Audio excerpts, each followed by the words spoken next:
Okay, hi there, it's Kim Willis again with another one of my pithy messages, my pithy Facebook Live messages. Before I start, got my water here. This is a very simple topic, but it's a very important topic. It is important because a lot of people kind of hide their light under a bushel. Is that the saying? Yeah. They don't like to brag. They don't like to, even self-promote. Self-promotion, fear of self-promotion is a reality for a lot of people who are trying to market a product or a service or an opportunity or something like that. So the name of the topic is Share Your Wins No Matter How Small. Now, I've been sharing my wins for 12 years as a result of my online experiences. So I guess you could say I'm a veteran. I'm not a newbie. I've had I've enjoyed quite a bit of success over that 12-year period. There's been a few downtimes as well because that's the way it works. That's just a reflection of life.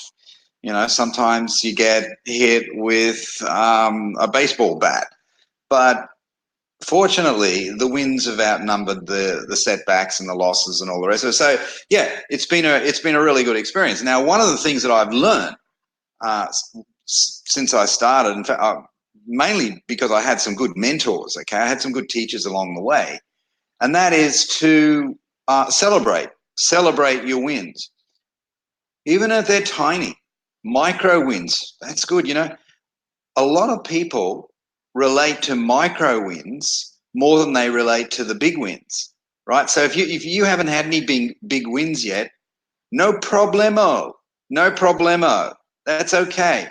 You can celebrate your small wins.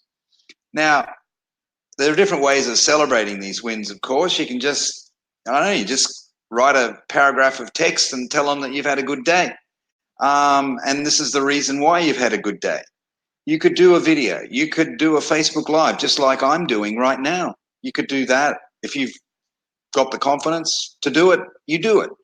Okay, there's lots of different ways of celebrating your wins. When you're talking with potential clients and potential, new members, you can mention some of these wins, and that's a good thing because that will help to influence them in a positive way because everybody needs confidence before they move forward and make a decision, particularly a buying decision. They need confidence, don't they? And your job, partly your job, is to give them that confidence, be a source of confidence, because they probably don't have much of their own. So so celebrate your wins no matter how small. And this is something that I teach to my students quite a bit. I've got a course that I created, early last year. It's called Try Build a Core. And I talk about that on the course, on the videos. I talk about it, celebrating your wins. Now, what sort of wins can you celebrate? Well, you can celebrate a product win. Okay, so you're promoting a product, could be a weight loss product or something like that. All right, you've got yourself a good story. Uh, that's worth celebrating. I was talking to this network marketing guy about a month ago, and he has a pain relief story. Okay, he is adamant that this product that he's been taking, oh,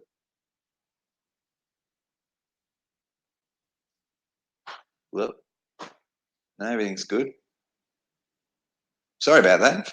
I thought we had a blackout, but everything else is on. It's just I'm in the tropics, right? And I'm in a developing country, and the fan has just stopped working. And I thought, oh, it's a blackout, but of course it's not because the lights are still on. Sorry about that. It might be just maybe the plug has just loosened itself from the wall. Then again, maybe I need a new fan. I've had it for a few years, and it goes night and day. Anyway. Yeah, it's crazy. Anyway, it doesn't matter. I don't want to get distracted. Yeah. So this guy, he joined this network marketing program, and it was he's very excited about it. He thought he could make a lot of money out of it. I don't think he is, but anyway, he's excited about the product because he bought the product and he got relief from pain because he had an accident like 15 years ago and his something dropped on his foot, basically, like a filing cabinet or something very heavy, dropped and broke all his bones, and there was a lot of time in rehab, waiting for him to get to the point where he could kind of walk, but the pain never left him. So he started taking this product, blah blah blah. I don't even know the name of the product, but anyway, that's a good win. That's something worth celebrating, isn't it? Yes. So a product story works well. If you're marketing a training product, could be a marketing training product, something like that. Do you have a success story? You've used those strategies yourself. Do you have your own success story? Be your own best success story. Now, of course, when we're starting out, sometimes we don't have any success stories. So what do? We borrow other people's success stories. And this message was drilled into me in a very in a very aggressive way before I started my online journey in 2006. Well before. This is in the 1980s. And my mentor at that time was a guy called Larry Thompson. All right. And he's a fantastic mentor. And he was a maniac for the story. The story is everything. You've got to have the story. But the other thing that he taught me was about packaging. You package the truth in a powerful way. As he said, can I just turn off I'll just turn off my name. You can see my name there, Kim Willis, right? Let's just hide that. So that'll drop down. Okay, I think that's a bit better now. Yeah. So he not only drilled it into us about the power of the story, he also educated us about the value of packaging a story, even particularly a small story. So what he said was that you package the truth in a powerful way. You package the truth in a powerful way. And that kind of resonated with me. He did say, you don't tell a lie, okay? So if you haven't had that success story, don't make it up, don't invent it.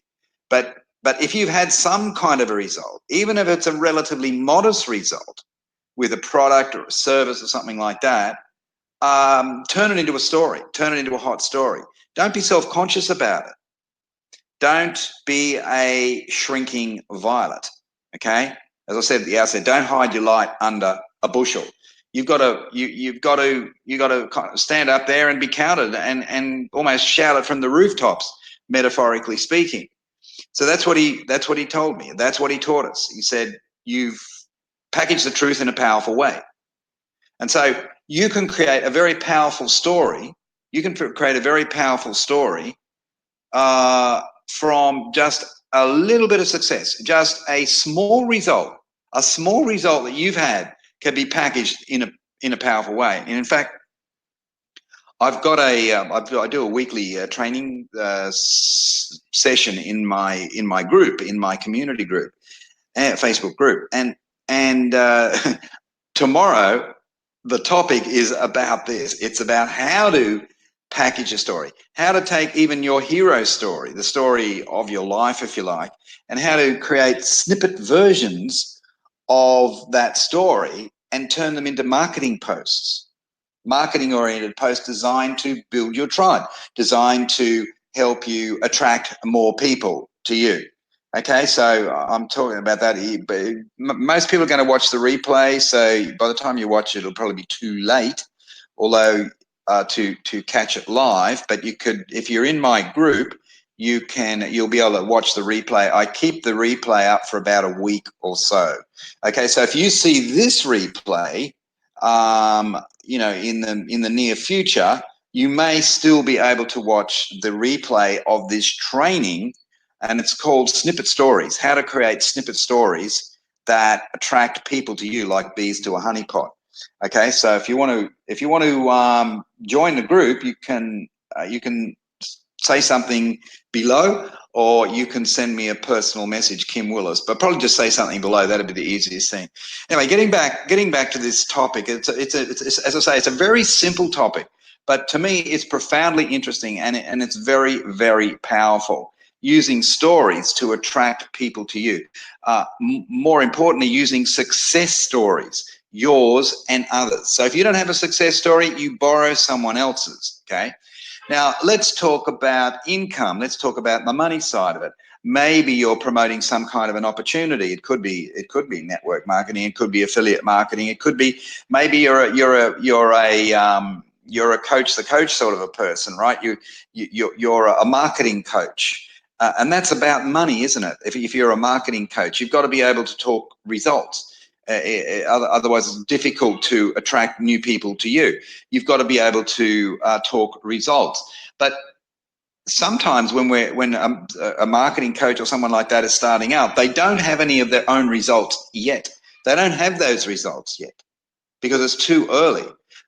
But maybe they don't have results in terms of how much money they've helped another person make from these marketing strategies.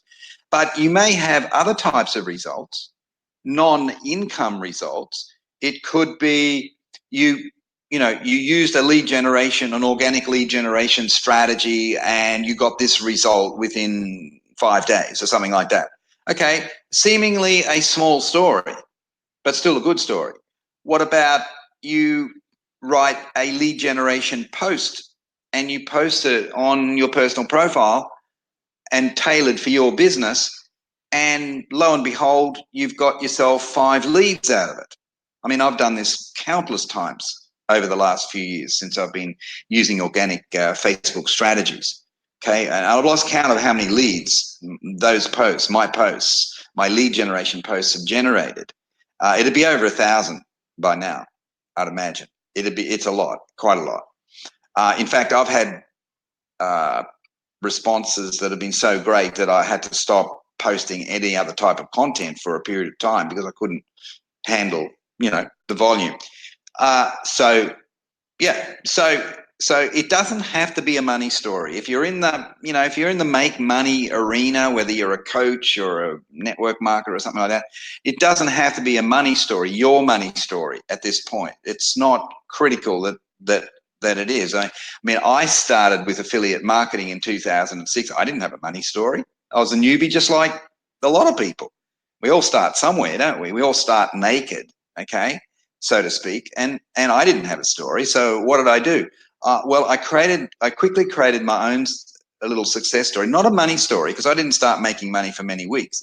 So I didn't have a money story that I could brag about, but I had some success because the lead generation methods that I was taught started to work, and they work very fast. They work within 24 hours, right? So I had a success story. There's a success story. So I packaged that up. And then when I was talking to leads, I'd share with them the success story, okay? And that impressed them, and that gave them some confidence that maybe they could do this business, and they had confidence in me as well, that I was the right person to lead them, okay? So those stories are very, very powerful. And of course, once I got generated some money towards the end of that first month, all right, now I had an income story. But I needed an income story before I had that before I achieved that result. So what did I do? I borrowed other people's income stories, other people who'd already been doing this affiliate marketing thing for 6 months or whatever, and they were making good money. They were making $4,000, $5,000, $6,000 a month.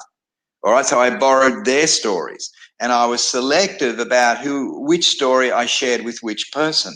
So I wanted to align the right story for that prospect or lead that I was talking to, because I'd had some leads flowing, so I needed to talk to them. So I called them up, and I'd find out a little bit about them, and then I just think, okay, I've got these suite of success stories, income stories. Which one is going to be the right fit for that particular prospect, for that particular lead? All right. So, and I'm not just talking in terms of money, I'm talking in terms of demographics. Like one of the stories I like to share was from a lady, actually she was my original mentor, and she worked in a factory. Yeah, the previous month she made $9,000 from her home business, $9,000, which is way more than what she was earning in the factory, right? Not long after that, she quit her factory job, needless to say. She quit her factory job. So there we have a great example of someone who's a blue collar worker, a very unpretentious, ordinary, well, ordinary in one sense, but extraordinary in another sense, sort of a person that most people can relate to. And so I knew her story. I knew Tanya's story. So if I was talking to somebody else who was a little bit blue collar or something like that, hers would be the obvious story I was going to use. Also, if I was talking to women who were holding down full-time jobs, because Tanya at this point was still holding down her full-time job, I would share that as well, because we've got two things in common. One is that my prospect is a woman and Tanya is a woman, and the other one is that she was holding down a full-time job, yet she was still able to do this business on the side in the evenings.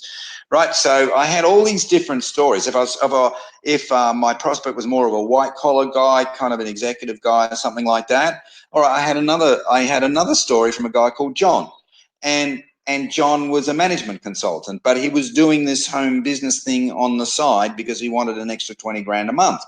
All right, and so I shared John's story. So I matched the story with the prospect. Okay, so that's just another little tip there. That's valuable. You can take that to the bank. That's pure gold.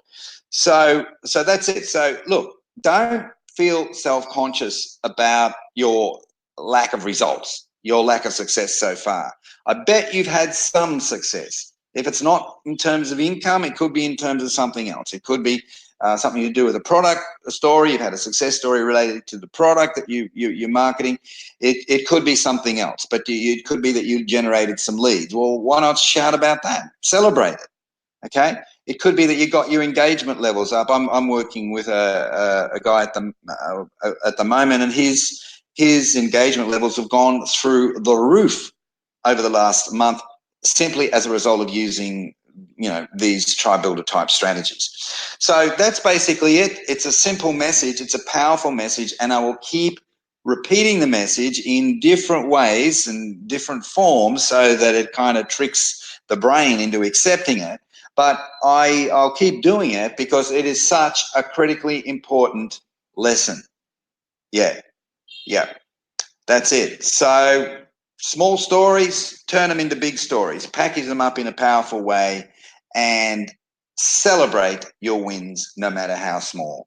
All right, this is Kim Willis, and as I say, if you want to watch the training about how to package content and use it, turn little stories into text-based content, and then use it to like a kind of in a magnetic way to attract people to you.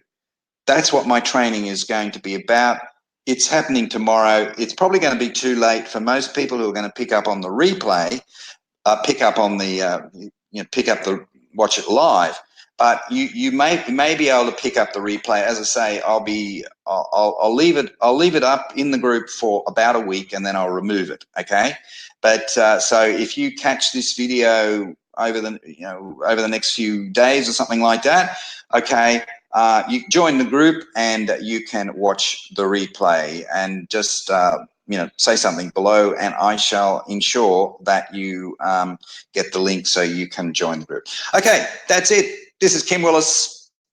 Bye for now. Okay, bye-bye.